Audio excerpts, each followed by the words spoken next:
Hello friends, today I'm going to discuss about a very common disease which we know as a rabies disease. The term rabies derived from the Latin word rabitus, that means mad. If you look at the picture of this virus which I have with me, you can see this is envelope bullet-shaped virus which has the two endings, that is a conical and a planar. On the conical side, you can see there's a spikes are present, but on the planar side, there's no spikes are present. These spikes are made up of a glycoprotein. This virus is highly sensitive to the ethanol, iodine, detergent, soaps, and lipid solvents such as chloroform. All mammals are highly susceptible to this virus, but very prone are cattle, cats, and foxes, and humans and dogs comes intermediately.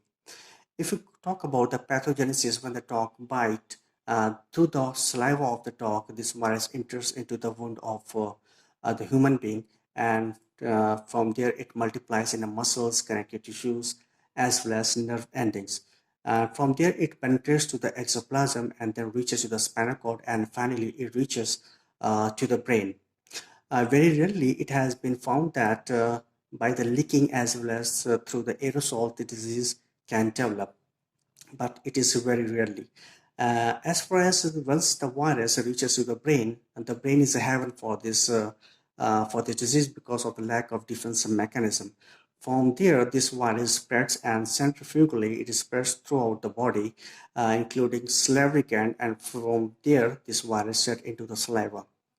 In humans, the incubation period is around 1 to 3 months. However, it may be less than 7 days, or it may be more than 3 years. It depends upon person to person, and it depends upon from where you get the wound. Suppose if you get a wound on the legs, the incubation time for this injury may be more as compared to the head and neck. Suppose if the dog bite on your neck or in your face, it may take less time to develop the sign and symptoms.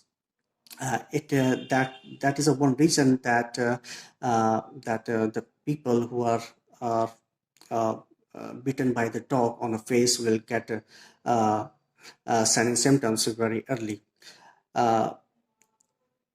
It may There's one reason that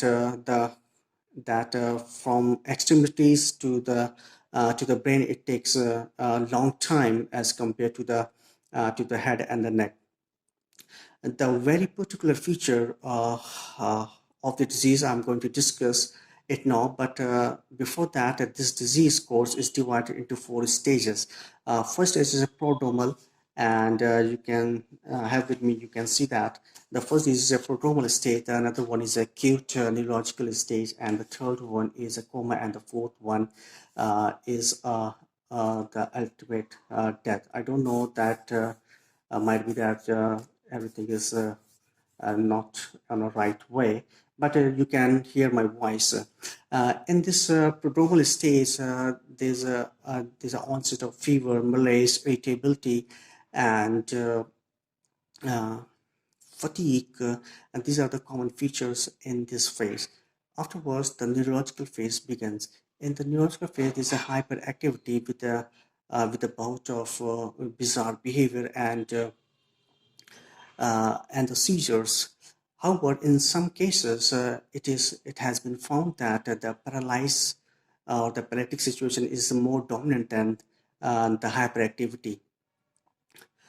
And the most particular feature of this acute neurological stage or of the rabies, or you can say of the rabies, is that differentiate you from the rabies and the other similar diseases, that the rabies patient can swallow dry solid, but it can't able to drink fluids, because once he sip a fluid, there's a spasm in the pharynx and larynx uh, of the patient, and that is very painful. Even after some time, the patient even get a panic to the water, and it develops a hydrophobic.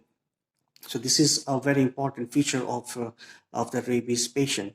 Afterwards, if the patient survives this stage, then it ultimately reaches to the coma that will be last for around 1 to 6 days, and ultimately the death occurs due to respiratory arrest. So this is the video.